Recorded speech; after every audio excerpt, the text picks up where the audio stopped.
तो फिर गुरु को आ करके तेनों आपा भाव मिटाना पवेगा। याद रखना, जिवें कोई राजा किसी दूजे राजे दे राज उत्ते हमला करदा है ते ओदे नतीजे दो निकलते हैं, जां ते उस सामने वाले राजे की मौत हो जाती है ते जां फिर इसकी अधीनगी, जे ये ताकतवर है, अधीनगी मन करके ते ओदे अगे गोडे टेक देंदा, अपनी धौन नीवी कर लेंदा है। तो कहण तो भाव की हुंदा भी हुण जिस दे सामने उसने गोडे टेके ने, जिस दे सामने उसने धौन नीवी कर दी है, भी हुण ओहदा गुलाम है, ओहदा हर एक हुक्म मनण वास्ते तैयार है। ते धन गुरु ग्रंथ साहिब महाराज जी के सामने जदों असीं नतमस्तक हुंदे हां ते याद रखना, बाणी ने आख्या तुद नूं निवण मन्नण तेरा नाम, तेरे अगे झुकना, तेरा नाम मनना है, तेरे अगे मत्था टेकना, तेरे हर एक हुक्म नूं मनना है ते अपनी मत नूं इह ते भेटा करके ते फिर सद जीवन जिहड़ा मिलदा है वो जीवन एक गुरु बख्शदा है। इस करके भाई सावण माल आखदा है कि गुरु ऐसा है जिहड़ा जीवन बख्शदा है ते उसे गुरु दे सदका वो समर्था वाला है ते सचमुच ये जीवन हे राजे तेरे पुत्र नूं मिलिया है। केतक दिवस मैं नृप पिख होवो, उन सब सिखी के पग आए। कहंदे ने भी भाई सावण मल ये हुण रोजाना ही उत्थे बैठा होया गुरु दीयां गल्लां सुणाउंदा है, गुरु घर की अजमत सुनाउंदा है, गुरु की बाणी जिहड़ी गुरु अमरदास पिता जी तो लै करके आया है उस बाणी दीयां गल्लां करदा है। ते जिवें जिवें ये बाणी दी विचार, बाणी दे पाठ दी सारी विचार सुणाउंदा है ते कहंदे ने भी थोड़े कु दिनां दे विच ही ये हरिपुर दा जिहड़ा राजा है इहदे मन विच अभिलाखा जागी है भी मैं भी सिख बन जावां। याद रखना, सतगुरु ने सानू वड्डी रहमत दिती है, बख्शिश कीती है। सिख ने अपना जीवन इस तरह का बना करके विखाना है भी दूजे भी आखण भी मेरा भी जीवन इहो जिहा होवे, मेरा भी जीवन इहो जिहा बनना चाहिए है। और सच ऐसा सी कि गुरु अमरदास पातशाह महाराज जे उन्हां दा जीवन सचमुच ही गुरु वाला बनिया ते उन्हां ने भी एक सिख औरत, एक सिख बच्ची जिहड़ी है उहदे जीवन नूं वेख्या, उहदे अंदर बाणी दा ठहराव वेख्या है, उहदे अंदर दा आनंद वेख्या है ते वेख्या भी अजिहा वचन देण वाला गुरु कौन है ते मैं उस नूं अपना गुरु बना लवां। इसे तरीके दे नाल ये भाई सावण माल जदों गुरु कीआं कथा कहानियां बातां सुणाउंदा है ते कहंदे सुणदियां सुणदियां जदों जीवन की समझ इस हरिपुर दे राजे नूं आई है ते ओ फिर अगे अभिलाखा ज़ाहर करदा है भी मैं भी सिੱਖੀ दे स्वरूप विच सिੱਖੀ नूं धारण करना चाहुंदा हां। वाहे गुरु सिमरह सुख पावै, चित इच्छा कह देत पुजाए। एक भाई सावण माल अगों आखदे ने भी तुसीं सदा गुरु की सलाह ना करो, वाह गुरु का भाव अर्थ गुरु नूं वाह करो, गुरु की सिफत करो ते जो भी मन इच्छा फल प्राप्त कर सकते हो। उन सावण मल निरप संग पाखियो, हमरे सदन ब्यासा तीर। हुण कहंदे ने भी कुछ दिनों तो बाद इस भाई सावण मल ने उस हरिपुर देश के राजे नूं एक बेनती की है। जिवें कि इतिहास का यह प्रसंग असीं पढ़दे हां, इस गल नूं जाण लईए। ये भाई सावण मल गुरु अमरदास पातशाह जी का भतीजा है। ये जिहड़ियां इमारती लकड़ां ने उन्हां दा व्यापार करदा, उन्हां दा व्यापारी है। इनूं इमारती जिहड़ी लकड़ां ने उन्हां दी बड़ी परख है, खरीददा ते वेचदा रहिंदा है। गुरु अमरदास पातशाह जी ने इस दी ये रुचि ते इस दे व्यापार दे काम नूं जाण करके कहते हैं भी जिस वक्त खडूर साहब तो गोइंदवाल साहब आकर के गुरु अमरदास पातशाह जी वसन लगे ने, बहुत सारी सिख संगत गुरु अमरदास पातशाह जी के नाल खडूर साहब तो गोइंदवाल साहब आई है। हुण निश्चित है भी जिथे मनुख जाता है उत्थे अपने रहन वास्ते कोई स्थान घर ते बनाउंदा ही है, तां ही रहेगा। ते सिख संगतां भी ते गुरु अमरदास पातशाह जी भी हुण गोइंदवाल साहब जिहड़ा है उस नगर दे विच पक्का वसेबा करन वास्ते, उस थां ते रहाइश करन वास्ते मकान बनाउणा चाहुंदे ने ते उन्हां मकानां वास्ते जिहड़ी इमारती लकड़ी है ਉਹਦਾ ਪ੍ਰਬੰਧ ਕਰਨ ਵਾਸਤੇ ਹੀ ਗੁਰੂ ਅਮਰਦਾਸ ਜੀ ਨੇ ਆਪਣੇ ਭਤੀਜੇ ਸ਼ਾਵਣ ਮੱਲ ਨੂੰ ਇਧਰ ਹਿਮਾਚਲ ਵਾਲੇ ਪਾਸੇ ਹਰੀਪੁਰ ਜਿਹੜਾ ਇਹ ਨਗਰ ਹੈ ਉੱਥੇ ਭੇਜਿਆ ਹੈ।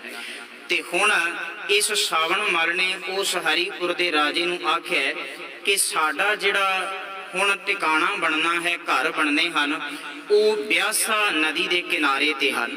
ਕਿਉਂਕਿ ਗੋਇੰਦਵਾਲ ਸਾਹਿਬ ਜਿਹੜਾ ਉਹ ਸਥਾਨ ਹੈ, ਨਗਰ ਹੈ, ਅੱਜ ਭਾਵੇਂ ਉਹਦੀ ਭੂਗੋਲਿਕ ਸਥਿਤੀ ਬੜੀ ਬਿਆਸਾ ਤੋਂ ਦੂਰੀ ਤੇ ਪੈ ਗਈ ਹੈ, ਪਰ ਪਹਿਲਾਂ ਇਹ ਬਿਲਕੁਲ ਕਿਨਾਰੇ ਤੇ ਵਸਿਆ ਹੋਇਆ ਸ਼ਹਿਰ ਹੈ। ਅੱਜ ਵੀ ਗੋਇੰਦਵਾਲ ਸਾਹਿਬ ਦੀ ਪਾਵਨ ਧਰਤੀ ਤੇ ਜਾਓ ਤੇ ਜਿੱਥੇ ਗੁਰੂ ਅਮਰਦਾਸ ਜੀ ਦਾ ਉਹ ਘਰ ਹੈ, ਸਥਾਨ ਹੈ, ਉੱਥੇ ਇੱਕ ਤਸਵੀਰ ਲੱਗੀ ਹੋਈ ਹੈ ਤੇ ਉਸ ਤਸਵੀਰ ਦੇ ਵਿੱਚ ਬਖੂਬੀ ਦਿਖਾਇਆ ਗਿਆ ਹੈ ਵੀ ਬਿਆਸਾ ਨਦੀ ਦਾ ਜਿਹੜਾ ਕਿਨਾਰਾ ਹੈ, ਉਸ ਕਿਨਾਰੇ ਉੱਤੇ ਗੋਇੰਦਵਾਲ ਸਾਹਿਬ ਜਿਹੜਾ ਉਹ ਨਗਰ ਵਸਿਆ ਹੋਇਆ ਹੈ, ਜਿਹਨੂੰ ਬਾਣੀ ਵਿੱਚੋਂ ਵੀ ਭੱਟਾਂ ਨੇ ਲਿਖਿਆ ਹੈ, ਗੋਇੰਦਵਾਲ ਗੋਬਿੰਦਪੁਰੀ ਸਮ ਜੱਲਿਆਣ ਤੀਰ ਬਿਪਾਸ ਬਣਾਇਓ। ਤੋਂ ਬਿਆਸਾ ਨਦੀ ਦੇ ਕਿਨਾਰੇ ਉੱਤੇ ਇਹ ਨਗਰ ਜਿਹੜਾ ਹੈ ਉਹ ਗੁਰੂ ਅਮਰਦਾਸ ਪਾਤਸ਼ਾਹ ਮਹਾਰਾਜ ਨੇ ਵਸਾਇਆ। ਤੇ ਕਹਿਣ ਲੱਗੇ ਵੀ ਇਸ ਰਾਜੇ ਨੂੰ ਇਸ ਸ਼ਾਵਣ ਮੱਲ ਨੇ ਆਖਿਆ ਵੀ ਸਾਡਾ ਜਿਹੜਾ ਸਥਾਨ ਨਗਰ ਰਹਿਣ ਬਸੇਰਾ ਹੈ ਉਹ ਬਿਆਸਾ ਨਦੀ ਦੇ ਕਿਨਾਰੇ ਤੇ ਹੈ। ਚਾਰ ਦਾਰ ਦੀਰਘ ਕੀਤ ਹੈ ਠਾ ਏਟਾ ਕਰੋ ਵਿਸਾਲ ਸਤੀਰ।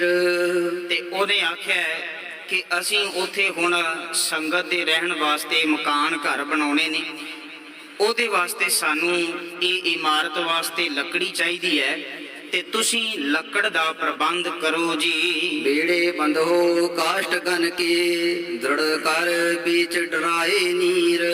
ਉਹਨੇ ਫਿਰ ਆਖਿਆ ਵੀ ਤੁਸੀਂ ਇਮਾਰਤੀ ਲੱਕੜਾਂ ਇਕੱਠੀਆਂ ਕਰੋ ਤੇ ਇਥੋਂ ਜਾਣ ਦਾ ਜਿਹੜਾ ਰਸਤਾ ਹੈ ਉਹ ਇਹੀ ਬਿਆਸਾ ਨਦੀ ਦਾ ਹੈ ਤੇ ਬੇੜਿਆਂ ਦੇ ਵਿੱਚ ਇਸ ਇਮਾਰਤੀ ਲੱਕੜ ਨੂੰ ਇਕੱਠਾ ਕਰਕੇ ਰੱਖ ਦਿਓ ਜੀ। ਤਰਨ ਹਾਰ ਨਰ ਸੰਗ ਬਿਸਦਾਵ ਹੈ ਸਨੇ ਸਨੇ ਤਰ ਜਾਹੇ ਬਹੀਰ।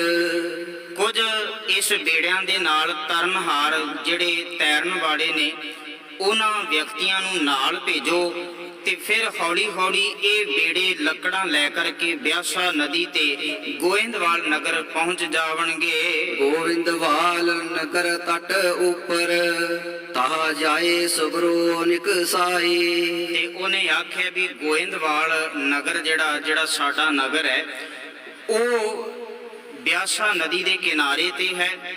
ਇਹ ਬੇੜੇ ਜਦੋਂ ਉਸ ਕਿਨਾਰੇ ਤੇ ਪਹੁੰਚਣਗੇ ਤੇ ਫਿਰ ਇਹ ਸਾਰੀਆਂ ਲੱਕੜਾਂ ਉੱਥੇ ਉਤਾਰ ਲਈਆਂ ਜਾਣਗੀਆਂ। ਇਮ ਸੁਨ ਭੂਪ ਹਰੀਪੁਰ ਕੇ ਤਬ ਬਹੁ ਨਰ ਦੀਨੇ ਕਾਰ ਲਗਾਏ। ਤੇ ਕਹਿੰਦੇ ਨੇ ਵੀ ਸ਼ਾਵਣ ਮੱਲ ਦਾ ਇੰਨਾ ਅਜੇ ਆਖਣਾ ਹੀ ਸੀ ਤੇ ਉਹਦੀ ਗੱਲ ਮੰਨ ਕਰਕੇ ਮਾਨੂੰ ਹੁਕਮ ਰੂਪ ਵਿੱਚ ਹੀ ਮੰਨ ਕਰਕੇ ਹਰੀਪੁਰ ਦੇ ਉਸ ਰਾਜੇ ਨੇ ਬਹੁਤ ਸਾਰੇ ਵਿਅਕਤੀਆਂ ਨੂੰ ਇਸ ਕਾਰਜ ਨੂੰ ਛੇਤੀ ਕਰਨ ਵਿੱਚ ਲਗਾ ਦਿੱਤਾ ਹੈ। ਕਾਸ਼ਟ ਕੋ ਬਟੋਰ ਬਹੁਤ ਤਾ ਖਾਤੀ ਤੇ ਛਾਏ ਚਿਤਵਾਏ। ਤੇ ਕਹਿੰਦੇ ਨੇ ਵੀ ਉਸ ਰਾਜੇ ਨੇ ਫਿਰ ਬਹੁਤ ਸਾਰੇ ਮਨੁੱਖਾਂ ਨੂੰ ਜਿਹੜਾ ਇਹ ਲੱਕੜਾਂ ਇਕੱਠੀਆਂ ਕਰਨ ਵਾਸਤੇ ਲਗਾਇਆ ਤੇ ਉਹਨੇ ਵੱਡੀਆਂ ਤੇ ਛੋਟੀਆਂ ਸਾਰੀਆਂ ਲੱਕੜਾਂ ਨੂੰ ਇਕੱਠਿਆਂ ਕੀਤਾ ਤੇ ਫਿਰ ਇੱਕ ਤਰਖਾਣ ਕੋਲੋਂ ਉਹਨਾਂ ਸਾਰੀਆਂ ਲੱਕੜਾਂ ਨੂੰ ਕਢਵਾ ਲਿਆ ਹੈ। ਦੀਰਘ ਲੈ ਲਕਰੀ ਕਰ ਸੰਚੈ ਅਨਕ ਭਾਂਤ ਸੁੰਦਰ ਕਰਵਾਏ। ਤੇ ਜਿਵੇਂ ਕਿ ਪਹਿਲਾਂ ਸਮਿਆਂ ਦੇ ਅੰਦਰ ਜਿਹੜੇ ਘਰ ਮਕਾਨ ਉਹਨਾਂ ਦੀਆਂ ਛੱਤਾਂ ਬਾਲਿਆਂ ਤੇ ਸ਼ਤੀਰਾਂ ਤੇ ਹੁੰਦੀਆਂ ਸਨ ਤੇ ਜਿਹੜੀਆਂ ਵੱਡੀਆਂ ਲੱਕੜਾਂ ਨੇ ਉਹਨਾਂ ਦੇ ਸ਼ਤੀਰ ਬਣਾ ਲਏ ਗਏ ਨੇ ਤੇ ਛੋਟੀਆਂ ਲੱਕੜਾਂ ਦੇ ਬਾਲੇ ਬਣਾ ਲਏ ਗਏ ਨੇ ਘਰ ਦੀ ਛੱਤ ਬਣਾਉਣ ਵਾਸਤੇ। ਐਵੇਂ ਵੱਡੀਆਂ ਤੇ ਛੋਟੀਆਂ ਲੱਕੜਾਂ ਨੂੰ ਜਿਸ ਵੀ ਤਰੀਕੇ ਦੇ ਨਾਲ ਵਰਤਿਆ ਜਾ ਸਕਦਾ ਸੀ ਉਸ ਤਰੀਕੇ ਦੇ ਨਾਲ ਇਹਨਾਂ ਤਰਖਾਣਾਂ ਨੇ ਤਿਆਰ ਕਰ ਦਿੱਤਾ ਹੈ। ਬੇੜੇ ਬੰਦ ਬਿਆਸਾ ਕੇ ਵਿੱਚ ਨਰ ਕਰ ਸੰਗ ਸੋ ਦੀਏ ਚਲਾਏ। ਤੇ ਕਹਿੰਦੇ ਨੇ ਐਵੇਂ ਕੁਝ ਕੁ ਬੇੜੇ ਲੱਕੜਾਂ ਦੇ ਨਾਲ ਭਰ ਕੇ ਬੰਨ ਕਰਕੇ ਚੰਗੀ ਤਰ੍ਹਾਂ ਤੇ ਬਿਆਸਾ ਨਦੀ ਦੇ ਵਿੱਚ ਉਹਨਾਂ ਨੂੰ ਕੁਝ ਵਿਅਕਤੀਆਂ ਨੂੰ ਨਾਲ ਭੇਜ ਕਰਕੇ ਇਸ ਤਰ੍ਹਾਂ ਗੋਇੰਦਵਾਲ ਨਗਰ ਨੂੰ ਤੋਰਿਆ ਹੈ। ਗੋਵਿੰਦਵਾਲ ਵਿਸਾਲ ਕਾਨ ਠਾਨ ਕਨ ਤਹਿ ਤੇ ਤੂਰਨ ਪਹੁੰਚੀ ਆਏ। ਤੇ ਕਹਿੰਦੇ ਨੇ ਵੀ ਗੋਇੰਦਵਾਲ ਨਗਰ ਜਿਹੜਾ ਬਿਆਸਾ ਦੇ ਕਿਨਾਰੇ ਤੇ ਹੀ ਸੀ। ਕੁਝ ਕੁ ਦਿਨਾਂ ਦੇ ਵਿੱਚ ਹੀ ਹੌਲੀ ਹੌਲੀ ਪੈਂਡਾ ਤੈਅ ਕਰਦਿਆਂ ਇਹ ਬੇੜੇ ਲੱਕੜਾਂ ਨਾਲ ਭਰੇ ਉਥੇ ਪਹੁੰਚੇ ਹਨ। ਬਹਿ ਨਿਕਾਸੀ ਸਤਿਗੁਰ ਹੇਰੀ ਖਰੇ ਆਪ ਹੋਏ ਦਈ ਬੜਾਈ। ਤੇ ਕਹਿੰਦੇ ਨੇ ਵੀ ਜਦੋਂ ਉਹ ਲੱਕੜਾਂ ਦੇ ਬੇੜੇ ਜਿਹੜੇ ਨੇ ਗੋਇੰਦਵਾਲ ਨਗਰ ਪਹੁੰਚੇ ਨੇ, ਗੁਰੂ ਅਮਰਦਾਸ ਪਾਤਸ਼ਾਹ ਜੀ ਨੂੰ ਪਤਾ ਲੱਗਾ ਤੇ ਸਿੱਖ ਸੰਗਤਾਂ ਤੇ ਹੋਰ ਵਿਅਕਤੀਆਂ ਨੂੰ ਨਾਲ ਲੈ ਕਰਕੇ ਫਿਰ ਇਸ ਬਿਆਸਾ ਨਦੀ ਦੇ ਵਿੱਚੋਂ ਇਹ ਲੱਕੜਾਂ ਦੇ ਢੇਰ ਕੱਢ ਲਏ ਗਏ ਹਨ। ਜੇ ਤਕ ਚਹਿ ਤਰਨ ਦਈ ਤਿਤ ਕਰਨੇ ਲੇ ਸਭ ਗਏ ਆਪਣੀ ਥਾਏ। ਤੇ ਕਹਿੰਦੇ ਨੇ ਵੀ ਫਿਰ ਗੁਰੂ ਅਮਰਦਾਸ ਪਾਤਸ਼ਾਹ ਜੀ ਨੇ ਉਸ ਬਿਆਸਾ ਨਦੀ ਦੇ ਕਿਨਾਰੇ ਤੇ ਹੀ ਉਹ ਢੇਰ ਲੱਕੜਾਂ ਦਾ ਇਕੱਠਾ ਕਰ ਲਿਆ ਹੈ। ਤੇ ਜਿਵੇਂ ਜਿਵੇਂ ਜਿਨ੍ਹਾਂ ਵਿਅਕਤੀਆਂ ਨੂੰ ਵੀ ਇਹਨਾਂ ਲੱਕੜਾਂ ਦੀ ਲੋੜ ਸੀ, ਉਹਨਾਂ ਨੂੰ ਆਵਾਜ਼ ਮਾਰ ਕੇ ਸੱਦਿਆ ਹੈ। ਨਿਜ ਕੁਟੰਬ ਕੇ ਮਨ ਬਜੇਈ ਵਿਪਰ ਬ੍ਰਿੰਦ ਕੋ ਬਾਟ ਸੋ ਦੀਨ। ਤੇ ਫਿਰ ਕਹਿੰਦੇ ਨੇ ਵੀ ਗੁਰੂ ਅਮਰਦਾਸ ਪਾਤਸ਼ਾਹ ਜੀ ਦੇ ਪਰਿਵਾਰ ਦੇ ਮੈਂਬਰ ਅਤੇ ਹੋਰ ਜਿਹੜੇ ਵਿਅਕਤੀ ਗੁਰੂ ਅਮਰਦਾਸ ਜੀ ਮਹਾਰਾਜ ਦੀ ਸੰਗਤ ਕਰਨ ਵਾਸਤੇ ਇੱਥੇ ਆ ਪਹੁੰਚੇ ਸਨ, ਇੱਕ ਦੂਜੇ ਨੂੰ ਸਭਨਾਂ ਨੇ ਗੁਰੂ ਸਾਹਿਬ ਜੀ ਦਾ ਇਹ ਸੁਨੇਹਾ ਸੁਣਾਇਆ ਹੈ। ਬਾਈ ਜਾਤ ਸੋ ਖੱਤਰੀ ਕੁਲ ਕੀ ਗੋਵਿੰਦਵਾਲ ਬਾਸ ਤਿਨ ਲੀਨ। ਤੇ ਕਵੀ ਸੰਤੋਖ ਸਿੰਘ ਲਿਖਦੇ ਨੇ ਵੀ ਅਨੇਕਾਂ ਵੱਖੋ ਵੱਖਰੇ, ਕੋਈ ਮਾਇਆ ਦੇ ਪੱਖੋਂ ਉੱਚਾ ਹੈ, ਮਾਇਆ ਪੱਖੋਂ ਕੋਈ ਨੀਵਾਂ ਹੈ, ਸਾਰੇ ਹੀ ਜਿਹੜੇ ਹਨ ਉਹ ਜਿਨ੍ਹਾਂ ਨੂੰ ਵੀ ਲੱਕੜਾਂ ਦੀ ਲੋੜ ਹੈ ਲੈਣ ਪਹੁੰਚੇ ਹਨ। ਸਰਬ ਜਾਤ ਸਿੱਖ ਸਤਨ ਕਰੀ ਤਹਿ ਤਿਨ ਕਾਸ਼ਟ ਲੈ ਨਿਜ ਕਰ ਕੀਨ। ਤੇ ਜਿਹੜੇ ਘਰ ਜਿਹੜੇ ਵਿਅਕਤੀ ਆਏ ਨਹੀਂ ਸਨ, ਉਹਨਾਂ ਵਿਅਕਤੀਆਂ ਦੇ ਸਥਾਨ ਮਿੱਥ ਕਰਕੇ ਤੇ ਗੁਰੂ ਕੇ ਸਿੱਖ ਆਪ ਉਥੇ ਮਦਦ ਕਰਨ ਵਾਸਤੇ ਲੱਕੜਾਂ ਲਿਜਾਂਦੇ ਹਨ। ਬਸਨ ਹਾਰ ਪੁਨ ਅਪਰ ਜੇ ਮਾਨਵ ਬਾਂਛਤ ਦੀਨਸ ਗੁਰੂ ਪਰਵੀਨ। ਕਹਿੰਦੇ ਨੇ ਵੀ ਗੋਇੰਦਵਾਲ ਨਗਰ ਵਿੱਚ ਜਿਹੜੇ ਪਹਿਲਾਂ ਹੀ ਲੋਕ ਵਸਦੇ ਸਨ, ਕੁਝ ਲੋਕ ਉੱਥੇ ਪਹਿਲਾਂ ਰਹਿ ਰਹੇ ਸਨ, ਤੇ ਉਸ ਨਗਰ ਦੇ ਲੋਕਾਂ ਨੂੰ ਵੀ ਗੁਰੂ ਸਾਹਿਬ ਜੀ ਨੇ ਮਦਦ ਪਹੁੰਚਾਈ ਹੈ। ਸ੍ਰੀ ਗੁਰ ਅਮਰਦਾਸ ਹੋਏ ਠਾਂਡੇ ਧਾਮਨ ਕੀ ਅਵਨੀ ਅਵਲੋਕ। ਤੇ ਕਹਿੰਦੇ ਨੇ ਵੀ ਇਸ ਤਰ੍ਹਾਂ ਅੱਜ ਗੁਰੂ ਅਮਰਦਾਸ ਪਾਤਸ਼ਾਹ ਮਹਾਰਾਜ ਜਿੱਥੇ ਜਿੱਥੇ ਵੀ ਇਹ ਸਿੱਖ ਸੰਗਤਾਂ ਨੇ ਉਹ ਲੱਕੜਾਂ ਲੈ ਕਰਕੇ ਤੁਰੇ ਨੇ, ਘਰ ਮਕਾਨ ਇਮਾਰਤਾਂ ਬਣਾਉਣੀਆਂ ਸ਼ੁਰੂ ਕੀਤੀਆਂ ਨੇ, ਤੇ ਬਹੁਤ ਸਾਰੇ ਸਥਾਨਾਂ ਤੇ ਆਪ ਜਾ ਕਰਕੇ ਇਸ ਬਣ ਰਹੇ ਰਿਹਾਇਸ਼ੀ ਮਕਾਨਾਂ ਨੂੰ ਵੇਖਦੇ ਹਨ। ਜਥਾ ਜੋਗ ਬਾਂਟੇ ਸਭ ਕੋ ਲੇਕਰ ਮੁਦਤ ਪਏ ਸਭ ਲੋਕ। ਤੇ ਫਿਰ ਕਹਿੰਦੇ ਨੇ ਵੀ ਜੇ ਕਿਸੇ ਨੂੰ ਮਾਇਆ ਦੇ ਪੱਖੋਂ ਵੀ ਕੋਈ ਮਦਦ ਚਾਹੀਦੀ ਹੈ, ਇਸ ਨਗਰ ਨੂੰ ਗੁਰੂ ਅਮਰਦਾਸ ਪਾਤਸ਼ਾਹ ਮਹਾਰਾਜ ਆਬਾਦ ਕਰਦੇ ਨੇ, ਆਬਾਦ ਕਰਨਾ ਚਾਹੁੰਦੇ ਨੇ, ਤੇ ਮਾਇਆ ਪੱਖੋਂ ਵੀ ਜੇ ਕਿਸੇ ਨੂੰ ਮਦਦ ਚਾਹੀਦੀ ਹੈ ਤੇ ਉਹ ਵੀ ਗੁਰੂ ਅਮਰਦਾਸ ਪਾਤਸ਼ਾਹ ਜੀ ਕੋਲ ਪੁਕਾਰ ਕਰਦਾ ਹੈ। ਆਪ ਆਪਣੇ ਰਚੇ ਸਦਨ ਸੁਭ ਕੋ ਗੁਰ ਦਇ ਲੀਨ ਰੋਕ। ਕਿਤੇ ਕਹਿੰਦੇ ਨੇ ਐਵੇਂ ਉਥੇ ਆਉਣ ਵਾਲਿਆਂ ਨੇ ਸਾਰਿਆਂ ਨੇ ਆਪੋ ਆਪਣੇ ਸੁੰਦਰ ਤੇ ਸੋਹਣੇ ਰਹਿਣ ਵਾਸਤੇ ਮਕਾਨ ਬਣਾ ਲਏ ਹਨ। ਵੱਡੇ ਭਾਗ ਜਿਨ ਕੁਲ ਪਾਂਤ ਹੁਤੇ ਤਬ ਸੇ ਨਗਰ ਮਹਿ ਸਦਾ ਅਸ਼ੋਕ।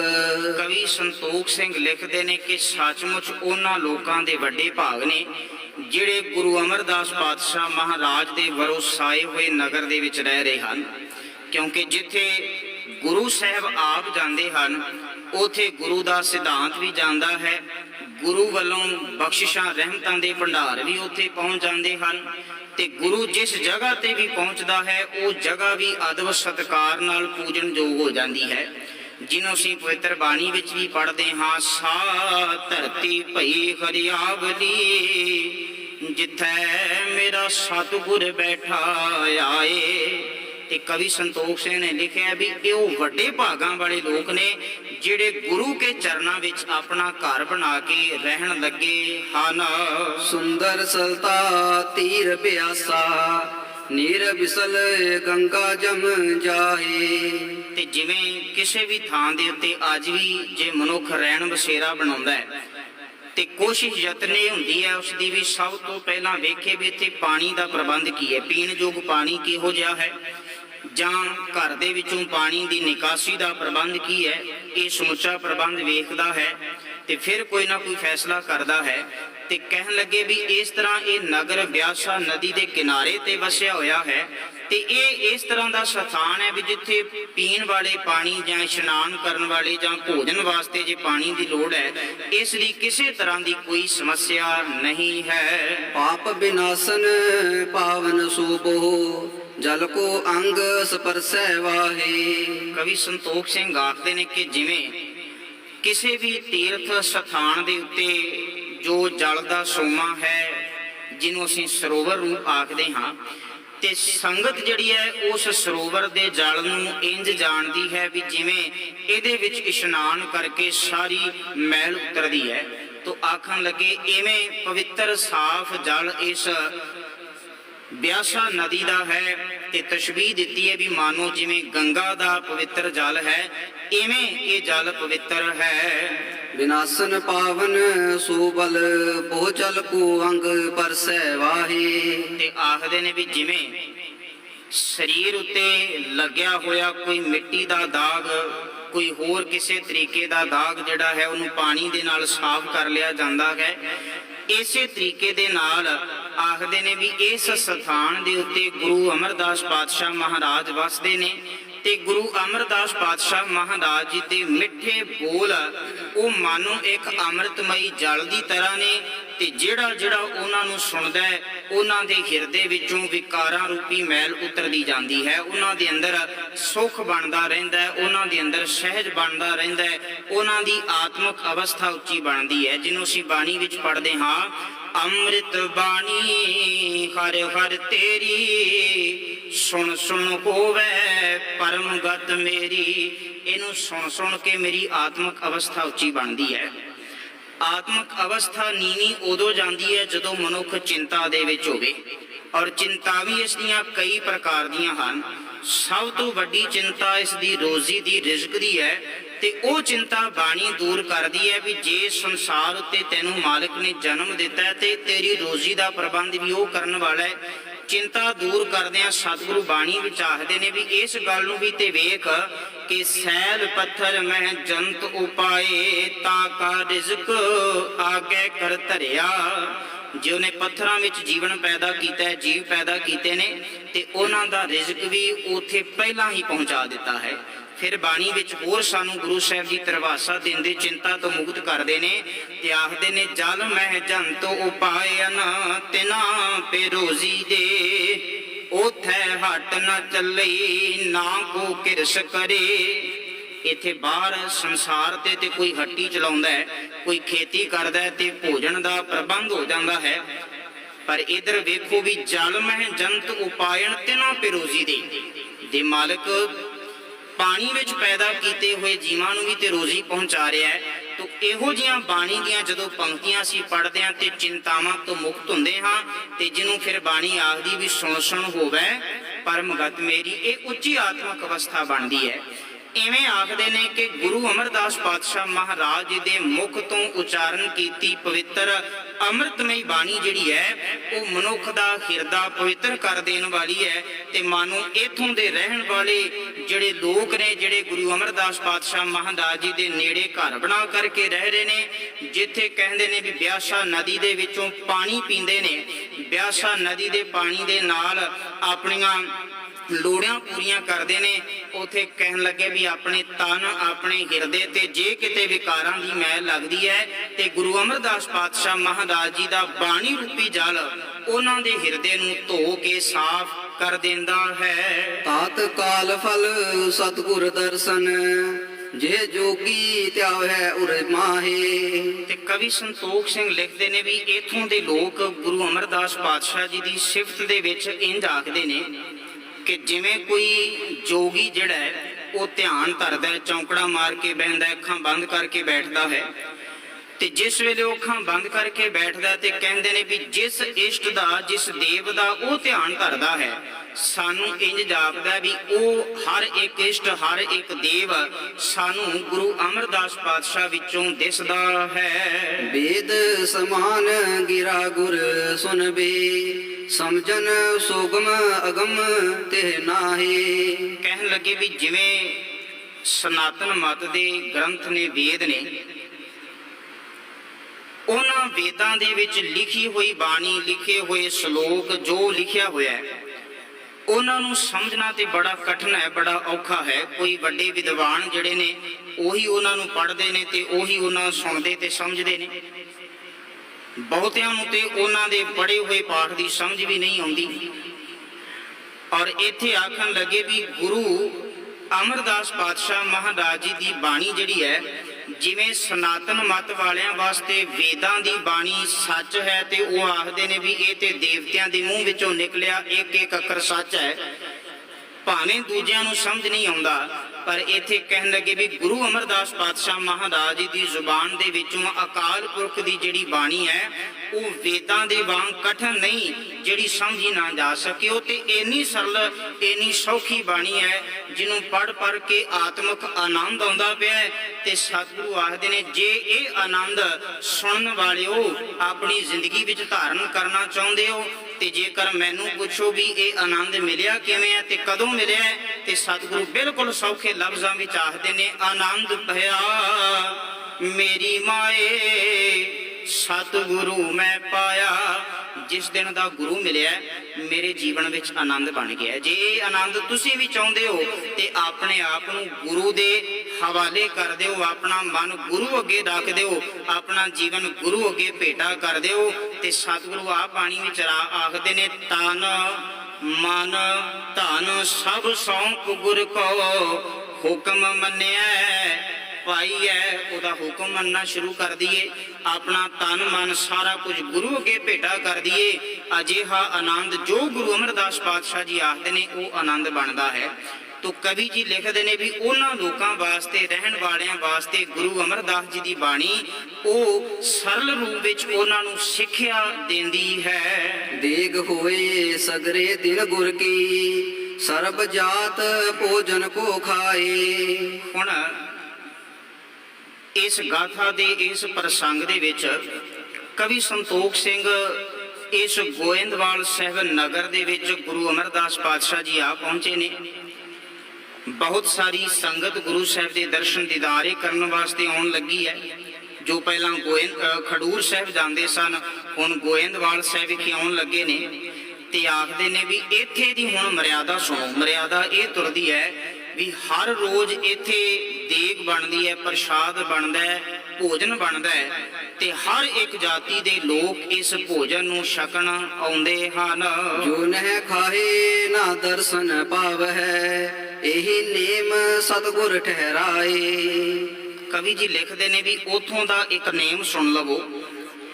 ਗੁਰੂ ਨਾਨਕ ਸਾਹਿਬ ਮਹਾਰਾਜ ਨੇ ਵੈਸੇ ਤੇ ਪੰਗਤ ਤੇ ਲੰਗਰ ਚਲਾ ਦਿੱਤਾ ਹੈ। ਜਦੋਂ 20 ਰੁਪਏ ਦਾ ਸੱਚਾ ਸੌਦਾ ਕੀਤਾ ਹੈ, ਪੰਗਤ ਵੀ ਤੁਰ ਪਈ ਹੈ, ਸਾਧੂਆਂ ਨੂੰ ਪੰਗਤ ਵਿੱਚ ਬਿਠਾਇਆ ਹੈ ਤੇ ਛਕਾਇਆ ਲੰਗਰ ਹੈ, ਤੇ ਇਸ ਕਰਕੇ ਲੰਗਰ ਦੀ ਮਰਿਆਦਾ ਵੀ ਤੁਰ ਪਈ ਹੈ। ਪਰ ਗੁਰੂ ਅਮਰਦਾਸ ਪਾਤਸ਼ਾਹ ਮਹਾਰਾਜ ਨੇ ਆਪਣੇ ਸਮੇਂ ਦੇ ਵਿੱਚ ਸਿੱਖੀ ਸਿਧਾਂਤ ਵਿੱਚ ਇੱਕ ਨਿਯਮ ਪੱਕੇ ਤੌਰ ਤੇ ਰੱਖ ਦਿੱਤਾ ਸੀ।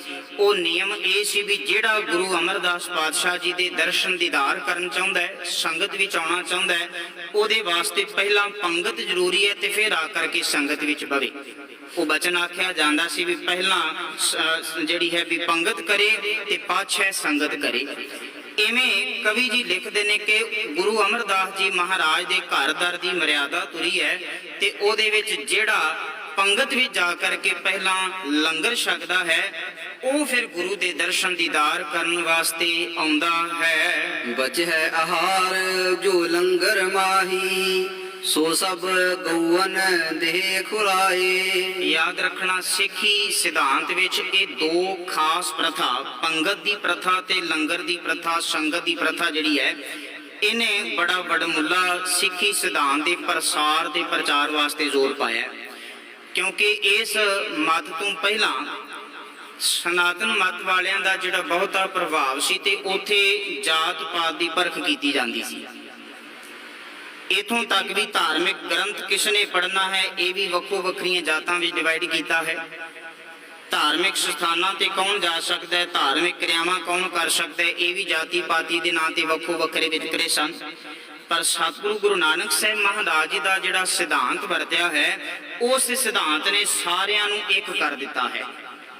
ਔਰ ਇਸ ਏਕੇ ਦੇ ਸਿਧਾਂਤ ਵਿੱਚੋਂ ਹੀ ਗੁਰੂ ਅਮਰਦਾਸ ਜੀ ਨੇ ਪਹਿਲਾਂ ਪੰਗਤ ਤੇ ਫਿਰ ਸੰਗਤ ਦੀ ਗੱਲ ਕੀਤੀ। ਪੰਗਤ ਵਿੱਚ ਵੀ ਕਿਸੇ ਪ੍ਰਕਾਰ ਦਾ ਕੋਈ ਉੱਚਾ ਨੀਵਾਂ ਗਰੀਬ ਅਮੀਰ ਦਾ ਵਿਤਕਰਾ ਨਹੀਂ ਕੀਤਾ ਜਾਂਦਾ। ਇੱਕੋ ਪੰਗਤ ਵਿੱਚ ਬੈਠਿਆਂ ਹੋਇਆਂ ਨੂੰ ਇੱਕੋ ਵੱਡੇ ਭਾਂਡੇ ਵਿੱਚ ਤਿਆਰ ਕੀਤਾ ਹੋਇਆ ਇੱਕੋ ਜਿਹਾ ਭੋਜਨ ਛਕਾਇਆ ਜਾਂਦਾ ਵੀ ਕਿਤੇ ਕੋਈ ਵਿਤਕਰੇ ਦੀ ਭਾਵਨਾ ਹੀ ਨਾ ਰਹਿ ਜਾਵੇ। ਔਰ ਇਤਿਹਾਸ ਲਿਖਦਾ ਵੀ ਇਸ ਪੰਗਤ ਦੇ ਵਿੱਚ ਗੁਰੂ ਅਮਰਦਾਸ ਪਾਤਸ਼ਾਹ ਜੀ ਦੇ ਦਰਸ਼ਨ ਦੀਦਾਰ ਕਰਨ ਤੋਂ ਪਹਿਲਾਂ ਅਕਬਰ ਬਾਦਸ਼ਾਹ ਵੀ ਭੋਜਨ ਛਕਦਾ ਹੈ। ਉਹ ਵੀ ਪਹਿਲਾਂ ਪੰਗਤ ਵਿੱਚ ਬੈਠਦਾ ਹੈ ਤੇ ਵੇਖਦਾ ਵੀ ਇੱਥੇ ਰਾਜਾ ਵੀ ਬਰਾਬਰ ਬਿਠਾਇਆ ਜਾਂਦਾ ਹੈ, ਭਿਖਾਰੀ ਵੀ ਬਰਾਬਰ ਬਿਠਾਇਆ ਜਾਂਦਾ ਹੈ। ਇਹ ਸਿਧਾਂਤ ਉਸ ਨੂੰ ਬੜਾ ਚੰਗਾ, ਬੜਾ ਪਿਆਰਾ ਲੱਗਾ ਹੈ। ਖੈਰ, ਪੰਗਤ ਦਾ ਸਿਧਾਂਤ, ਸੰਗਤ ਦਾ ਸਿਧਾਂਤ ਵਿਤਕਰੇ ਦੀ ਭਾਵਨਾ ਤੋਂ ਸਾਨੂੰ ਦੂਰ ਰੱਖਣਾ ਔਰ ਸਾਰਿਆਂ ਨੂੰ ਆਪਣਾ ਸੱਜਣ, ਆਪਣਾ ਮਿੱਤਰ ਜਾਣਨਾ, ਇਹ ਭਾਵਨਾ ਜਿਹੜੀ ਹੈ ਉਹ ਪੰਗਤ ਤੇ ਸੰਗਤ ਵਿੱਚੋਂ ਪ੍ਰਗਟ ਹੁੰਦੀ ਹੈ, ਜਿਸ ਨੂੰ ਗੁਰੂ ਅਮਰਦਾਸ ਪਾਤਸ਼ਾਹ ਮਹਾਰਾਜ ਨੇ ਵਰਤਿਆ ਹੈ। ਖੈਰ, ਕਵੀ ਜੀ ਅੱਗੇ ਲਿਖਦੇ ਨੇ ਕਿ ਗੁਰੂ ਅਮਰਦਾਸ ਪਾਤਸ਼ਾਹ ਮਹਾਰਾਜ ਜੀ ਦੇ ਘਰ ਦਰ ਦੇ ਲੰਗਰ ਦੀ ਪ੍ਰਥਾ ਉਹ ਇਸ ਤਰੀਕੇ ਦੇ ਨਾਲ ਚੱਲਦੀ ਹੈ ਵੀ ਪਹਿਲਾਂ ਪੰਗਤ ਕਰਦੇ ਨੇ ਤੇ ਫਿਰ ਸੰਗਤ ਵਿੱਚ ਬੈਠਦੇ ਨੇ। ਔਰ ਨਾਲ ਇੱਥੇ ਕਵੀ ਜੀ ਲਿਖਦੇ ਪਏ ਹਨ, ਕਹਿਣ ਲੱਗੇ ਵੀ ਜਿਹੜਾ ਭੋਜਨ ਦਿਨ ਵੇਲੇ ਵਰਤ ਗਿਆ ਹੈ ਉਹ ਤੇ ਸਿੱਖ ਸੰਗਤਾਂ ਨੇ ਜਿਹੜੇ ਵੀ ਆਉਣ ਵਾਲੇ ਰਾਹੀਆਂ ਪਾਂਦੀਆਂ ਨੇ ਛਕ ਲਿਆ ਹੈ। ਪਰ ਕਈ ਵਾਰੀ ਐਸਾ ਵੀ ਹੁੰਦਾ ਹੈ ਕਿ ਬਹੁਤ ਸਾਰਾ ਭੋਜਨ ਜਿਹੜਾ ਹੈ ਵੀ ਉਹ ਰਾਤ ਦੇ ਸਮੇਂ ਵੱਧ ਜਾਂਦਾ ਹੈ। ਔਰ ਉਸ ਰਾਤ ਦੇ ਸਮੇਂ ਹੋਏ ਭੋਜਨ ਦਾ ਗੁਰੂ ਅਮਰਦਾਸ ਪਾਤਸ਼ਾਹ ਜੀ ਕੀ ਕਰਦੇ ਨੇ, ਸੁਣੋ ਜੀ। ਪਸੂ ਅਕਾਏ ਸੇਖ ਪੁਨ ਰਹਿ ਜੋ, ਸਰਬ ਪਿਆਸਾ ਮਹਿ ਦੇ ਪਾਏ। ਤੇ ਕਹਿੰਦੇ ਨੇ ਵੀ ਜਿਸ ਵੇਲੇ ਰਾਤ ਦਾ ਸਮਾਂ, ਜਿਸ ਵੇਲੇ ਸੰਗਤਾਂ ਆਉਣਾ ਬੰਦ ਹੋ ਜਾਂਦੀਆਂ ਨੇ, ਸਭ ਨੇ ਭੋਜਨ ਪਾਣੀ ਪ੍ਰਸ਼ਾਦਾ ਛਕਿਆ ਤੇ ਘਰਾਂ ਨੂੰ ਚਲੇ ਗਏ ਨੇ, ਦੇਰ ਰਾਤ ਤੱਕ ਜਦੋਂ ਕੋਈ ਨਹੀਂ ਆਉਂਦਾ ਤੇ ਬਚਿਆ ਹੋਇਆ ਭੋਜਨ ਜਿਹੜਾ ਹੈ ਉਹ ਗੁਰੂ ਅਮਰਦਾਸ ਪਾਤਸ਼ਾਹ ਜੀ ਕੀ ਕਰਦੇ ਨੇ ਵੀ ਨਗਰ ਦੇ ਅੰਦਰ ਜਿਹੜੇ ਕੋਈ ਆਵਾਰਾ ਪਸ਼ੂ ਜਾਨਵਰ ਨੇ ਉਹਨਾਂ ਨੂੰ ਬਚਿਆ ਹੋਇਆ ਭੋਜਨ ਖਵਾ ਦਿੰਦੇ ਹਨ। ਇਸ ਮੈਂ ਸੇਖ ਰਹਿਨ ਨਹਿ ਪਾਵੇ, ਅਨ ਦਰਬ ਜੇ ਤੱਕ ਚਲ ਆਏ। ਤੇ ਫਿਰ ਕਹਿੰਦੇ ਨੇ ਵੀ ਜੇ ਇਹਨਾਂ ਤੋਂ ਵੀ ਕੁਝ ਬਚ ਜਾਂਦਾ ਹੈ ਤੇ ਉਹ ਫਿਰ ਬਿਆਸਾ ਨਦੀ ਦੇ ਦੂਰ ਕਿਸੇ ਕਿਨਾਰੇ ਤੇ ਜਾ ਕਰਕੇ ਜੋ ਪਾਣੀ ਵਿੱਚ ਰਹਿਣ ਵਾਲੇ ਛੋਟੇ ਵੱਡੇ ਜੀਵ ਹਨ, ਇਹ ਭੋਜਨ ਫਿਰ ਉਹਨਾਂ ਨੂੰ ਗੁਰੂ ਅਮਰਦਾਸ ਪਾਤਸ਼ਾਹ ਜੀ ਪਹੁੰਚਾ ਦਿੰਦੇ ਨੇ। ਇਤਿਹਾਸ ਦੇ ਇਸ ਪੰਨੇ ਵਿੱਚ ਕਿਸੇ ਵਿਦਵਾਨ ਨੇ ਇੱਕ ਇੰਜ ਵੀ ਲਿਖਿਆ, ਉਹਨੇ ਲਿਖਿਆ ਕਿ ਕਿਸੇ ਵਿਅਕਤੀ ਨੇ ਗੁਰੂ ਅਮਰਦਾਸ ਜੀ ਨੂੰ ਇਹ ਆਖਿਆ ਕਿ ਵੀ ਜੇ ਰਾਤ ਦਾ ਭੋਜਨ ਬਚ ਜਾਂਦਾ ਹੈ ਵੀ ਤੇ ਤੁਸੀਂ ਉਸ ਨੂੰ ਭਾਂਡੇ ਖਾਲੀ ਕਰ ਦਿੰਦੇ ਹੋ ਤੇ ਅਸੀਂ ਕਿਉਂ ਨਾ ਉਹ ਸਵੇਰੇ ਭੋਜਨ ਵਰਤ ਲਈਏ। ਅਸੀਂ ਅੱਜ ਵੀ ਅਕਸਰ ਆਪਣੇ ਘਰਾਂ ਦੇ ਵਿੱਚ, ਚਲੋ ਸਾਡੇ ਕੋਲ ਉਹੋ ਜਿਹੇ ਸਾਧਨ ਹੋ ਗਏ ਨੇ ਵੀ ਇੱਕ ਸਮੇਂ ਜੇ ਵੱਧ ਭੋਜਨ ਬਣ ਗਿਆ ਤੇ ਅਸੀਂ ਉਹਨੂੰ ਸਟੋਰ ਕਰ ਲਿਆ, ਫ੍ਰਿਜ ਵਿੱਚ ਰੱਖ ਲੈਂਦੇ ਹਾਂ ਤੇ ਅਗਲੇ ਦਿਨ ਖਾ ਲਵਾਂਗੇ, ਵਰਤਿਆ ਜਾਂਦਾ ਹੈ। ਪਰ ਕਹਿੰਦੇ ਨੇ ਵੀ ਉੱਥੇ ਜਿਹੜਾ ਹੈ ਵੀ ਇਸ ਤਰੀਕੇ ਦੇ ਨਾਲ ਆਖਿਆ ਗਿਆ ਵੀ ਕੁਝ ਭੋਜਨ ਬਚ ਜਾਂਦਾ ਤੇ ਅਗਲੇ ਦਿਨ ਵਰਤਿਆ ਜਾ ਸਕਦਾ ਹੈ। ਪਰ ਗੁਰੂ ਅਮਰਦਾਸ ਪਾਤਸ਼ਾਹ ਜੀ ਆਖਦੇ ਨੇ, ਕਹਿਣ ਲੱਗੇ ਮਾਲਕ ਉੱਤੇ ਭਰੋਸਾ ਰੱਖੋ, ਵਿਸ਼ਵਾਸ ਕਰੋ, ਜਿਸ ਨੇ ਅੱਜ ਗੁਰਕੀ ਪਾਈ ਹੈ ਉਹ ਕੱਲ ਵੀ ਗੁਰਕੀ ਪਾਏਗਾ, ਜਿਸ ਨੇ ਅੱਜ ਪ੍ਰਸ਼ਾਦਾ ਛਕਾਇਆ ਉਹ ਕੱਲ ਵੀ ਦੇਵੇਗਾ। ਉਸ ਦੇ ਘਰ ਦੇ ਵਿੱਚ ਇੰਨੀ ਰਹਿਮਤ ਦਇਆ ਕਿਰਪਾ ਵਰਦੀ ਹੈ ਵੀ ਜੁਗਾਂ ਜੁਗੰਤਰ ਖਾਹੀ ਖਾਹੀ। ਉਹਦੇ ਭੰਡਾਰੇ ਕੋ ਅੱਜ ਦੇ ਨਹੀਂ ਹਨ, ਉਹਦੇ ਭੰਡਾਰੇ ਤੇ ਜੁਗਾਂ ਜੁਗੰਤਰਾਂ ਤੋਂ ਭਰੇ ਹੋਏ ਹਨ ਤੇ ਉਹ ਮਾਲਕ ਦੇਂਦਾ ਹੋਇਆ ਥੱਕਦਾ ਨਹੀਂ, ਭਾਵੇਂ ਅਸੀਂ ਲੈਂਦੇ ਹੋਏ ਥੱਕ ਜਾਂਦੇ ਹਾਂ। ਸਤਿਗੁਰੂ ਕੀ ਆਖਦੇ ਨੇ, ਦੇਂਦਾ ਦੇ ਲੈਂਦੇ ਥੱਕ ਪਾਹੇ, ਜੁਗਾਂ ਜੁਗੰਤਰ ਖਾਹੀ ਖਾਹੇ। ਉਹਦੇ ਭੰਡਾਰੇ ਜੁਗਾਂ ਜੁਗੰਤਰਾਂ ਤੋਂ ਭਰੇ ਨੇ ਤੇ ਅਸੀਂ ਉਦੋਂ ਤੋਂ ਖਾਂਦੇ ਆ ਰਹੇ ਹਾਂ ਤੇ ਉਹ ਭੰਡਾਰੇ ਮੁੱਕਦੇ ਨਹੀਂ ਹਨ। ਇਵੇਂ ਗੁਰੂ ਅਮਰਦਾਸ ਪਾਤਸ਼ਾਹ ਮਹਾਰਾਜ ਕਹਿੰਦੇ ਨੇ ਵੀ ਉਹ ਰਾਤ ਵੇਲੇ ਦਾ ਬਚਿਆ ਹੋਇਆ ਭੋਜਨ ਜਿਹੜਾ ਹੈ ਉਹ ਜਾਂ ਤੇ ਆਵਾਰਾ ਪਸ਼ੂਆਂ ਨੂੰ ਖਵਾ ਦਿੰਦੇ ਨੇ ਜਾਂ ਫਿਰ ਬਿਆਸਾ ਨਦੀ ਦੇ ਦੂਰ ਕਿਸੇ ਕਿਨਾਰੇ ਤੇ ਉੱਥੇ ਪਾਣੀ ਵਿੱਚ ਰਹਿਣ ਵਾਲੇ ਜੀਵਾਂ ਦਾ ਭੋਜਨ ਬਣਾ ਦਿੰਦੇ ਹਨ। ਸਭ ਕੋ ਦੇਹ ਆਨੰਦਤ ਲੀਵੈ, ਦੇਗ ਵਿਖੈ ਤ੍ਰਿਪਤਵ ਹੈ ਤਹਿ ਖਾਏ। ਤੇ ਫਿਰ ਕਹਿੰਦੇ ਨੇ ਵੀ ਦਿਨ ਵੇਲੇ ਵੀ ਜਿੰਨਾ ਵੀ ਭੋਜਨ ਬਣਦਾ ਹੈ ਉਹ ਵੀ ਬਣਾਉਣ ਵਾਲੇ ਅਤੇ ਉੱਥੇ ਆ ਕਰਕੇ ਛਕਣ ਵਾਲਿਆਂ ਦੇ ਮੂੰਹ ਵਿੱਚ ਹੀ ਜਾਂਦਾ ਹੈ। ਕਈ ਵਾਰੀ ਅਸੀਂ ਅੱਜ ਵੀ ਗੁਰੂ ਘਰਾਂ ਵਿੱਚ ਇਸ ਮਰਿਆਦਾ ਨੂੰ ਵੇਖਦੇ ਹਾਂ ਤੇ ਵਾਰ-ਵਾਰ ਸੇਵਾਦਾਰ ਆਖਦੇ ਨੇ ਵੀ ਲੰਗਰ ਭੋਜਨ ਪ੍ਰਸ਼ਾਦਾ ਉਹਨਾਂ ਕੋ ਲਓ ਜਿੰਨਾ ਕੋ ਛਕਣਾ ਤੇ ਝੂਠ ਨਾ ਛੱਡੀ ਜਾਵੇ। ਉਹਦਾ ਕਾਰਨ ਕੀ ਹੈ ਵੀ ਐਵੇਂ ਝੂਠਾ ਪ੍ਰਸ਼ਾਦਾ, ਝੂਠਾ ਭੋਜਨ ਜਿਹੜਾ ਹੈ ਵੀ ਉਹਨੂੰ ਨਾਲੀਆਂ ਵਿੱਚ ਸੁੱਟਣ ਦੀ ਬਜਾਏ ਉਹੀ ਥੋੜਾ ਲੈ ਲਿਆ ਜਾਵੇ ਤੇ ਉਹ ਕਿਸੇ ਹੋਰ ਭੁੱਖੇ ਦੀ ਭੁੱਖ ਮਿਟਾ ਸਕਦਾ ਹੈ।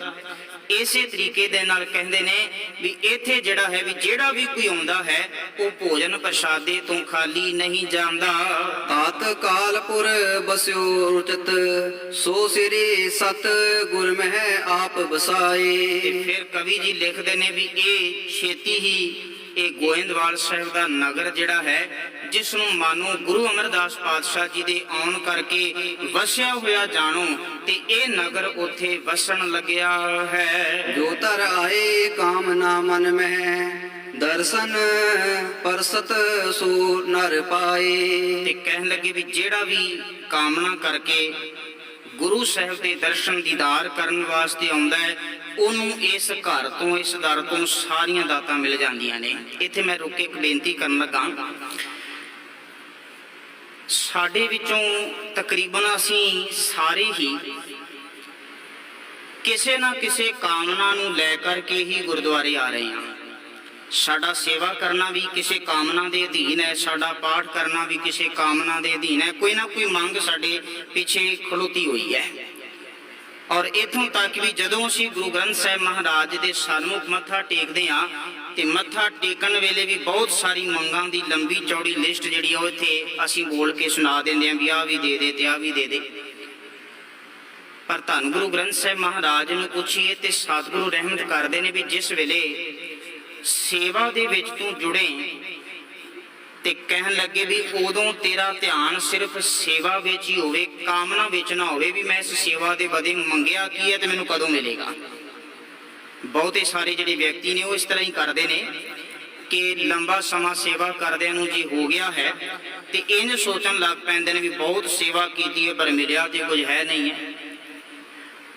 ਉਹ ਸਤਿਗੁਰੂ ਦੇ ਵਿੱਚ ਕਿਸੇ ਤਰ੍ਹਾਂ ਦਾ ਦੋਸ਼ ਲੱਭਣ ਦੀ ਬਜਾਏ ਬਾਬਾ ਫਰੀਦ ਸਾਹਿਬ ਜੀ ਆਖਦੇ ਨੇ ਵੀ ਜੇ ਮੇਰੀ ਬੰਦਗੀ ਕਰਕੇ, ਜੇ ਮੇਰੇ ਸਿਮਰਨ ਕਰਕੇ, ਮੇਰੇ ਵਿਵਹਾਰ ਕਰਕੇ ਮੈਨੂੰ ਜੇ ਮਾਲਕ ਨਹੀਂ ਨਾ ਮਿਲਿਆ ਤੇ ਇਹਦੇ ਵਿੱਚ ਮਾਲਕ ਦਾ ਕੋਈ ਕਸੂਰ ਨਹੀਂ ਹੈ, ਇਹ ਅਵਗੁਣ ਦੋਸ਼ ਕੋਈ ਮੇਰਾ ਹੋ ਸਕਦਾ ਹੈ। ਉਹ ਪੰਕਤੀ ਆਖਦੇ ਨੇ ਮੋਝੇ ਅਵਗੁਣ ਸ਼ਹਿ ਨਾਹੀ ਦੋਸ਼। ਅਵਗੁਣ ਮੇਰੇ ਵਿੱਚ ਹੋ ਸਕਦਾ ਹੈ ਵੀ ਮੇਰਾ ਤਰੀਕਾ ਉਸ ਨੂੰ ਚੰਗਾ ਨਾ ਲੱਗਦਾ ਹੋਵੇ। ਔਰ ਉਹ ਸਾਡਾ ਤਰੀਕਾ ਕੀ ਹੈ ਵੀ ਅਸੀਂ ਸੇਵਾ ਦੇ ਬਦਲੇ ਕੁਝ ਨਾ ਕੁਝ ਕਾਮਨਾ ਲੈ ਕਰਕੇ ਆ ਰਹੇ ਹਾਂ। ਇੱਥੇ ਮੈਂ ਵੀ ਬੇਨਤੀ ਕਰਦਾ ਵੀ ਮਾਲਕ ਸਭ ਕਾਮਨਾ ਪੂਰੀਆਂ ਵੀ ਕਰਦਾ, ਐਸਾ ਨਹੀਂ ਵੀ ਕਾਮਨਾ ਪੂਰੀਆਂ ਨਹੀਂ ਕਰਦਾ। ਪਰ ਹਜ਼ੂਰ ਗੁਰੂ ਅਰਜਨ ਸਾਹਿਬ ਮਹਾਰਾਜ ਨੇ ਆਖਿਆ ਵੀ ਕਾਮਨਾਵਾਂ ਦਾ ਧਿਆਨ ਪਾਸੇ ਕਰਕੇ ਆਓ ਤੁਹਾਨੂੰ ਸੇਵਾ ਕਰਨ ਦਾ ਮੈਂ ਤਰੀਕਾ ਤੇ ਢੰਗ ਦੱਸਾਂ। ਤੇ ਹਜ਼ੂਰ ਆਖਦੇ ਨੇ ਰੱਬ ਦਾ ਜਿਹੜਾ ਸੇਵਕ ਹੈ, ਮਾਲਕ ਦੇ ਘਰ ਦਾ ਜਿਹੜਾ ਸੇਵਕ ਹੈ, ਉਹਦੀ ਸੇਵਾ ਕਰਨ ਦੀ ਭਾਵਨਾ ਤੇ ਤਰੀਕਾ ਇਹ ਹੈ ਕਿ ਸੇਵਾ ਕਰਤ ਹੋਏ ਨਿਹਕਾਮੀ।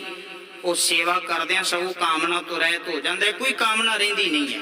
ਮਾਲਕ ਸਭ ਕਾਮਨਾਵਾਂ ਉਹਦੀਆਂ ਪੂਰਨ ਕਰ ਦਿੰਦਾ ਹੈ, ਉਹਦੇ ਜੀਵਨ ਵਿੱਚੋਂ ਸਭ ਭੁੱਖਾਂ ਹੀ ਦੂਰ ਕਰ ਦਿੰਦਾ ਹੈ। ਪਰ ਯਾਦ ਰੱਖਣਾ ਇਹ ਹੁੰਦਾ ਤਦੋਂ ਹੈ ਜਦੋਂ ਸੇਵਾ ਕਰਦਿਆਂ ਅਸੀਂ ਪ੍ਰਭੂ ਦੇ ਨਾਮ ਨੂੰ ਆਪਣੀ ਜ਼ਿੰਦਗੀ ਦਾ ਆਧਾਰ ਬਣਾ ਲਈਏ। ਔਰ ਜਿਨ੍ਹਾਂ ਨੇ ਆਧਾਰ ਬਣਾਇਆ ਧੰਨ ਗੁਰੂ ਅਮਰਦਾਸ ਪਾਤਸ਼ਾਹ ਮਹਾਰਾਜ ਉਹਨਾਂ ਨੂੰ ਸਮਝਾਉਂਦੇ ਹੋਏ ਆਖਦੇ ਨੇ, ਆਪਣੇ ਜੀਵਨ ਦੀ ਗੱਲ ਦੱਸਦੇ ਹੋਏ ਆਖਦੇ ਨੇ, ਕਹਿੰਦੇ ਨੇ ਕਿ ਜਿਸ ਵਕਤ ਦਾ ਸੱਚਾ ਨਾਮ ਹੈ ਆਪਣੇ ਜੀਵਨ ਦਾ ਆਧਾਰ ਬਣਾਇਆ ਤੇ ਤੁਸੀਂ ਸਾਰੇ ਸੁਣੋ ਮੇਰੇ ਜੀਵਨ ਵਿੱਚ ਕੀ ਵਾਪਰਿਆ ਹੈ। ਤੇ ਗੁਰੂ ਸਾਹਿਬ ਆਖਦੇ ਨੇ ਸਾਚਾ ਨਾਮ ਮੇਰਾ ਆਧਾਰੋ, ਸਾਚ ਨਾਮ ਆਧਾਰ ਮੇਰਾ ਜਿਨ ਭੁੱਖਾਂ ਸਭ ਗਵਾਈਆਂ। ਜਦੋਂ ਦਾ ਸੱਚੇ ਨਾਮ ਨੂੰ ਆਧਾਰ ਬਣਾਇਆ ਉਹਨੇ ਮੇਰੀਆਂ ਸਾਰੀਆਂ ਭੁੱਖਾਂ ਹੀ ਗਵਾ ਦਿੱਤੀਆਂ ਨੇ। ਕਰ ਸ਼ਾਂਤ ਸੁਖ ਮਨ ਆਏ ਵਸਿਆ, ਹਿਰਦੇ ਰੂਪ ਘਰ ਵਿੱਚ ਸ਼ਾਂਤੀ ਆ ਗਈ, ਸੁਖ ਆ ਕਰਕੇ ਵਸ ਗਿਆ ਹੈ। ਕਰ ਸ਼ਾਂਤ ਸੁਖ ਮਨ ਆਏ ਵਸਿਆ, ਜਿਨ ਇੱਛਾ ਸਭ ਪੁਜਾਈਆਂ। ਉਹਨੇ ਮੇਰੀਆਂ ਸਾਰੀਆਂ ਇੱਛਾਵਾਂ ਪੂਰਨ ਕਰ ਦਿੱਤੀਆਂ ਨੇ। ਕਦੋਂ? ਜਦੋਂ ਸੱਚੇ ਨਾਮ ਨੂੰ ਜੀਵਨ ਦਾ ਆਧਾਰ ਬਣਾਇਆ ਹੈ। ਤੋ ਇਸੇ ਤਰੀਕੇ ਦੇ ਨਾਲ ਕਵੀ ਸੰਤੋਖ ਸਿੰਘ ਇੱਥੇ ਲਿਖਦੇ ਨੇ ਕਿ ਧੰਨ ਗੁਰੂ ਅਮਰਦਾਸ ਪਾਤਸ਼ਾਹ ਮਹਾਰਾਜ ਜਿਹੜਾ ਸੱਚਮੁੱਚ ਹੀ ਪਰਮਾਤਮਾ ਦਾ ਇੱਕ ਘਰ ਸਥਾਨ ਰੂਪੀ ਘਰ ਗੋਇੰਦਵਾਲ ਬਣਾ ਲਿਆ ਹੈ। ਕਹਿਣ ਲੱਗੇ ਇੱਥੋਂ ਦੇ ਰਹਿਣ ਵਾਲੇ ਲੋਕ ਧੰਨ ਗੁਰੂ ਅਮਰਦਾਸ ਪਾਤਸ਼ਾਹ ਮਹਾਰਾਜ ਦੀ ਸੇਵਾ ਕਰਦੇ ਨੇ, ਸੇਵਾ ਭਾਵਨਾ ਉੱਥੋਂ ਵੇਖਦੇ ਨੇ ਤੇ ਕਹਿਣ ਲੱਗੇ ਵੀ ਉਹ ਫਿਰ ਸਤ ਕਰਕੇ ਆਪਣਾ ਜੀਵਨ ਸੁਚੱਜਾ ਬਣਾਉਂਦੇ ਹਨ। ਉਸ ਸੁਚੱਜੇ ਜੀਵਨ ਵਿੱਚ ਨਾਮ ਦਾ ਆਸਰਾ ਆਧਾਰ ਤੇ ਸੇਵਾ ਪ੍ਰਾਪਤ ਕਰਦੇ ਹਨ। ਉਤ ਸਾਵਨ ਕੀ ਕਥਾ ਚੁਚਕ ਹੈ, ਸਰੋਤਾ ਸੁਨੋ ਸੋ ਜਸ ਗੁਰ ਕੇਰ। ਇਹ ਗਾਥਾ ਜਿਹੜੀ ਅਸੀਂ ਹੁਣੇ ਸਾਂਝੀ ਕੀਤੀ ਹੈ, ਇਹ ਗਾਥਾ ਇਸ ਤਰੀਕੇ ਦੇ ਨਾਲ ਇੱਥੇ ਪਹੁੰਚੀ ਹੈ ਵੀ ਭਾਈ ਸਾਵਣ ਮੱਲ ਜਿਹੜਾ ਗੁਰੂ ਅਮਰਦਾਸ ਜੀ ਦਾ ਭਤੀਜਾ ਹੈ, ਉਹਨੇ ਹਰੀਪੁਰ ਦੇ ਰਾਜੇ ਤੋਂ ਇਮਾਰਤੀ ਲੱਕੜਾਂ ਲੈ ਕਰਕੇ ਗੋਇੰਦਵਾਲ ਸਾਹਿਬ ਭੇਜੀਆਂ ਨੇ ਤੇ ਗੋਇੰਦਵਾਲ ਸਾਹਿਬ ਉਹ ਨਗਰ ਵਸ ਗਿਆ। ਉੱਥੇ ਕੀ ਮਰਿਆਦਾ ਹੋ ਰਹੀ ਹੈ ਉਸ ਸਮੇਂ ਦਾ ਉਹਨਾਂ ਕੋ ਦ੍ਰਿਸ਼ ਕਵੀ ਸੰਤੋਖ ਸਿੰਘ ਨੇ ਲਿਖਿਆ ਹੈ। ਹੁਣ ਅੱਗੇ ਕਵੀ ਸੰਤੋਖ ਸਿੰਘ ਲਿਖਦੇ ਨੇ ਵੀ ਵਾਪਸ ਉੱਥੇ ਹਰੀਪੁਰ ਚਲੀਏ, ਧਿਆਨ ਉੱਥੇ ਤੋਰੀਏ ਤੇ ਭਾਈ ਸਾਵਣ ਮੱਲ ਅਜੇ ਉੱਥੇ ਹੈ। ਉੱਥੇ ਹੁਣ ਕੀ ਅੱਗੇ ਪ੍ਰਸੰਗ ਤੁਰਦਾ ਹੈ, ਸੁਣੋ ਜੀ। ਸਾਦਰ ਬਾਸ ਹਰੀਪੁਰ ਕੀਨਸ ਮਨਤਾ ਜਿਸ ਕੀ ਹੋਤ ਬਡੇਰ। ਤੇ ਕਹਿੰਦੇ ਨੇ ਵੀ ਉਸ ਸਾਵਣ ਮੱਲ ਜਿਹੜਾ ਹਰੀਪੁਰ ਨਗਰ ਦੇ ਵਿੱਚ ਰਹਿ ਰਿਹਾ ਹੈ, ਉਥੇ ਉਸ ਰਾਜੇ ਦੇ ਵੱਲੋਂ, ਹਰੀਪੁਰ ਦੇ ਰਾਜੇ ਦੇ ਵੱਲੋਂ ਉਸ ਸਾਵਣ ਮੱਲ ਦਾ ਬੜਾ ਹੀ ਰੋਜ਼ ਅਦਬ ਸਤਿਕਾਰ ਹੁੰਦਾ ਹੈ। ਜਬ ਰਾਜਾ ਤੈ ਚਰਨ ਪਖਾਰੇ ਆਪਨ ਕੀ ਗਿਣਤੀ ਕਹਾਂ ਹੇਰ।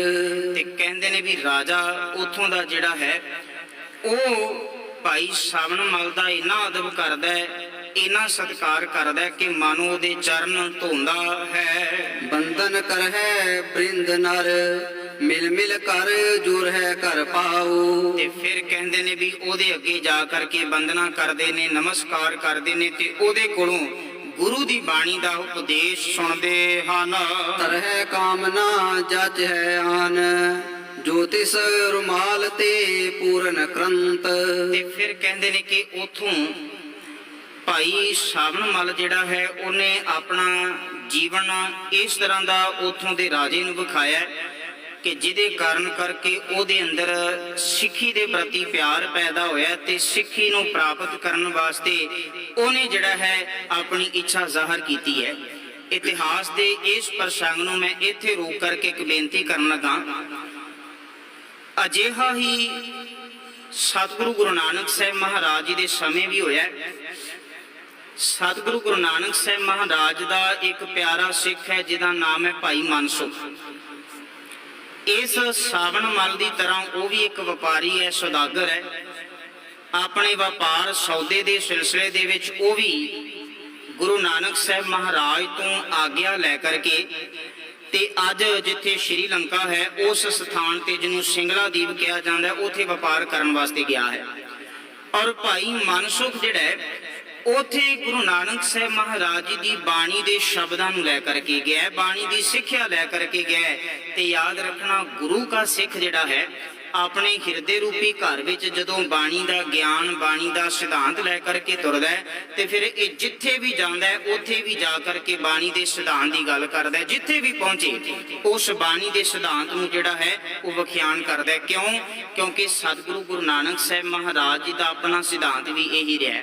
ਉਹ ਭਾਵੇਂ ਜਗਨਨਾਥਪੁਰੀ ਦੇ ਮੰਦਿਰ ਵਿੱਚ ਗਏ ਨੇ ਤੇ ਤਾਂ ਵੀ ਬਾਣੀ ਦੀ ਗੱਲ ਕੀਤੀ ਹੈ, ਭਾਵੇਂ ਉਹ ਮੱਕੇ ਅੰਦਰ ਗਏ ਨੇ ਤੇ ਤਾਂ ਵੀ ਰੱਬ ਦੇ ਘਰ ਦੀ ਬਾਣੀ ਦੀ ਗੱਲ ਕੀਤੀ ਹੈ।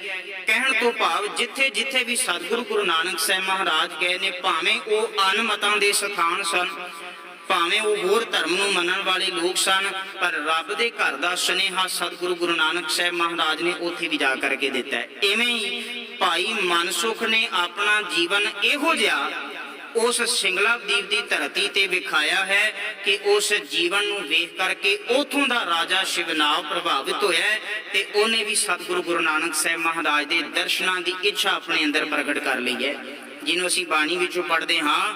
ਸੁਣ ਸੁਣ ਨਾਮ ਤੁਮਾਰਾ ਪ੍ਰੀਤਮਾ ਪ੍ਰਭ ਪੇਖਣ ਕਾ ਚਾਓ।